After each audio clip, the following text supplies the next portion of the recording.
आज का हमारा लेसन है channel box and attribute editor. हमने पहले की तरह एक डमी सीन अपना क्रिएट किया है ताकि मज़ीद हम चीज़ों को समझ सकें इन चीज़ों की मदद से। आपके सामने कुछ पॉलीगॉन प्रिमिटिव्स हैं जो कि ऑलरेडी ड्रॉन है और हम अभी बात करेंगे चैनल बॉक्स की। चलें हम एक और प्रिज्म क्रिएट करते हैं और इस बार हम इंटरैक्टिव क्रिएशन को ऑफ करके करेंगे। जैसे ही हम क्लिक करेंगे तो देखें कि प्रिज्म की जो क्रिएशन होगी वो व्यू पोर्ट के बिल्कुल सेंटर में होगी।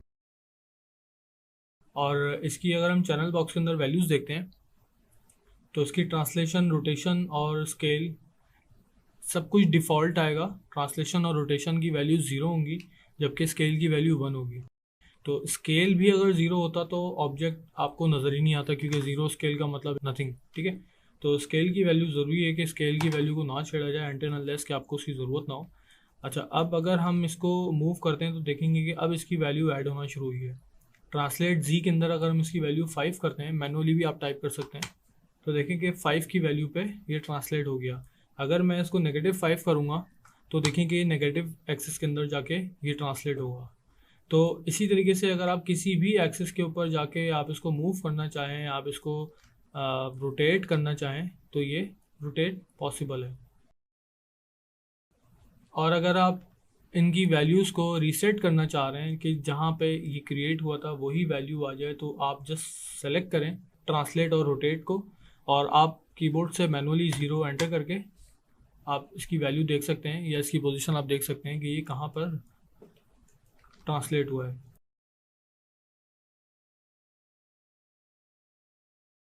तो ये आपके चैनल बॉक्स की प्रॉपर्टीज़ हैं कि आपको हर ऑब्जेक्ट के ऊपर जो भी ट्रांसलेशन वैल्यूज़ होंगी वो आपको यहाँ पे नज़र आएंगी।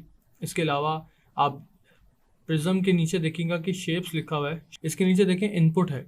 इनपुट के नीचे जो प्रिज्म है अगर हम इसको यहाँ पे क्लिक करते हैं जहाँ पे पॉली प्रिज्म लिखा हुआ है तो यहाँ पे देखें आपको ये वही ऑप्शंस नज़र आ रहे हैं जो ऑप्शंस यहाँ पे अगर मैं पिरामिड जहाँ से मैं क्रिएट करता हूँ पॉलीगॉन प्रिमिटिव से, तो पिरामिड के आगे जो स्क्वायर बॉक्स है अगर मैं उसको क्लिक करूँगा तो देखिएगा कि ये ऑप्शंस जो हैं ये सेम ऑप्शंस हैं। जैसे साइड लेंथ, ये रही लेंथ आपकी, number of sides in base, ये आपकी number of side in base हो गई, सब डिवीजन हाइट हो गई, सब डिवीजन कैप्स हो गई, ये रेट। ठीक है, तो ये वही बेसिक चीज़ें यहाँ पे दे देते हैं चैनल बॉक्स के अंदर। तो आप क्रिएट करने के बाद भी यहाँ पे इसके अंदर एडिशन कर सकते हैं।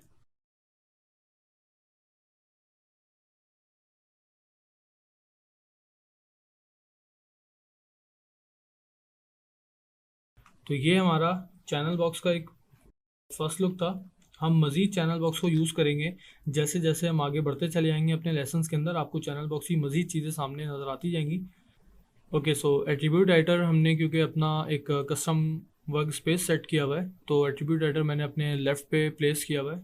एट्रीब्यूट राइटर के अंदर अगर आप देखेंगे तो सबसे पहले आपको जो नज़र आएगा वो नज़र आएगा पॉलीटॉरस। ठीक है, अच्छा यहाँ पे एक चीज़ बहुत इंपॉर्टेंट है, एट्रीब्यूट राइटर के अंदर आपको तमाम ऑप्शंस मिलेंगे, ये आपको समझना ज़रूरी है।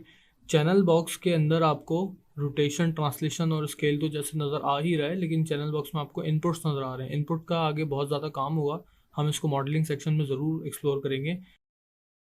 ये जो चैनल बॉक्स का जो टॉप का जो पार्ट है जिसमें ट्रांसलेशन, रोटेशन और स्केल की जो वैल्यूज़ आ रही हैं या विजिबिलिटी की जो वैल्यू आ रही है, ये वैल्यू आपको एट्रीब्यूट राइटर में भी मिलेगी देखने को। जैसे ट्रांसलेशन आ गई आपकी, जो भी ट्रांसलेशन आ रही है ये चल रही है। सबसे पहले एक्स वैल्यूज़ हैं, सबसे पहले एक्स एक्सिस की वैल्यूज़ हैं, देन वाई हैं, फिर जी है। ओके, सो इसी तरह से रोटेशन एक्स वाई और जी, स्केल एक्स वाई और जी। नेक्स्ट जो हमारा टैब होगा वो एट्रीब्यूट राइटर के अंदर शेप नोड। ठीक है, एट्रीब्यूट राइटर बेसिकली तीन नोड्स पे रिलाई करता है। सबसे पहले आएगी आपकी ट्रांसफॉर्म नोड। ट्रांसफॉर्म नोड क्या होती है कि जहाँ पे आपकी ट्रांसफॉर्मेशन की वैल्यूज़ हों, ये सारी ट्रांसफॉर्मेशन वैल्यूज़ हैं। देखिए यहाँ पे लिखा हुआ भी आ रहा है ट्रांसफॉर्म एट्रीब्यूट्स। ट्रांसफॉर्मेशन क्या होती है, ट्रांसलेशन, रोटेशन और स्केल, ये तीनों वैल्यूज़ ट्रांसफॉर्मेशन के अंदर आती हैं। देन आपका शेप नोड है। शेप नोड क्या करता है कि आपका जो भी ऑब्जेक्ट है उसका जो बेसिक शेप है उसकी सारी की सारी इंफॉर्मेशन होती है जो कि बहुत डिटेल इंफॉर्मेशन होती है, वो आपकी शेप नोड में होती है। ठीक है, जैसे उसकी टेसेलेशन कैसी होगी, टेसेलेशन का मतलब स्मूथ, जो हम अभी तो आपको ये बहुत ज़्यादा जैकेटनेस नज़र आ रहे हैं एजेस के, जैसे ये आप देख सकते हैं ये एक आ रहा है फिर यूं बन रहा है, ये बहुत स्मूथ नहीं है। ठीक है, स्मूथ का अगर मैं प्रीव्यू करवाऊँ तो कुछ ऐसा होना चाहिए स्मूथ ऑब्जेक्ट, ये आपका एक्यूरेट टॉरस बना है जो कि आपको रेंडर पे नज़र आना चाहिए, लेकिन व्यू पोर्ट में इस तरह से चीज़ें नज़र आती हैं। हम इसको भी आगे डिस्कस करेंगे कि स्मूथ कैसे होता है। तो ये उसकी सारी डिटेल है कि हम किस तरह से स्मूथ कर सकते हैं टेसेलेशन के अंदर। मैश कंपोनेंट डिस्प्ले, ये भी हम आगे डिस्कस करेंगे। मैश कंट्रोल्स हैं, टेंजेंट स्पेस और स्मूथ मैश यहाँ पे आपको नज़र आ गया है। मेन जो आपका शेप नोड का यूजेज होगा वो होगा रेंडर स्टैट्स का। ये स्टैट्स हैं कुछ जिसमें से हम जब लाइटिंग कर रहे होंगे तो हम इसको बहुत ज़्यादा यूज़ करेंगे। मैं आपको इसका यूज़ करके भी बताऊंगा कि हम इसको यूज़ कैसे कर सकते हैं, किस तरह इसको हम यूटिलाइज़ कर सकते हैं, ठीक है। और बाकी अगर हम आर्नल्ड यूज़ करेंगे तो हम आर्नल्ड के ऊपर भी कवर करेंगे यहाँ से। तो ये आपका शेप नोड है। देन अगेन आप जो थर्ड मैं आपको बता रहा हूँ वो है आपका SG नोड, यानी कि शेडिंग ग्रुप, ठीक है। ये आपका है शेडिंग ग्रुप। यहाँ पे आपके मटेरियल्स कनेक्ट होते हैं, ठीक है। अभी इस वक्त फ़िलहाल इस पर एक मटेरियल कनेक्ट हुआ है, हम इसको आगे फर्दर एक्सप्लोर करेंगे, ठीक है। अच्छा, एट्रीब्यूट एडिटर की जो शॉर्ट की है वो है Ctrl+A। अगर मैं इसको ऑफ कर दूँ और मैं अगर किसी भी ऑब्जेक्ट को सिलेक्ट करके Ctrl+A प्रेस करता हूँ तो ये एट्रीब्यूट एडिटर ओपन कर देगा। यहाँ पे आपको टैब खुद शिफ्ट करने पड़ेंगे। अच्छा, एट्रीब्यूट एडिटर के अंदर अगर आपके पास किसी भी ऑब्जेक्ट के अंदर उसके इनपुट में कोई भी चीज़ कनेक्टेड है, ठीक है, तो यहाँ पे हम चैनल बॉक्स में भी देख सकते हैं उसको। तो वो चीज़ एट्रीब्यूट एडिटर में भी आप व्यू कर सकते हैं। जैसे हमारे पास एट्रीब्यूट एडिटर में इस वक्त पॉलीटॉरस 2 की ही नोड सेलेक्ट है। देखें यहाँ पे जो नोड नेम लिखा हुआ है वही नोड नेम यहाँ पर भी है। तो ये वही ऑप्शन है जो कि हम एट्रीब्यूट एडिटर में भी देख सकते हैं। तो ये भी एक प्लस पॉइंट है कि आप एट्रीब्यूट एडिटर के थ्रू भी सारा काम कर सकते हैं, लेकिन चैनल बॉक्स जो है वो एक स्मार्टर वे है काम करने का। चैनल बॉक्स के थ्रू हम ज़्यादातर यूज़ करते हैं काम करना, हम उसको ज़्यादा तरजीह देते हैं उस पर काम करने की।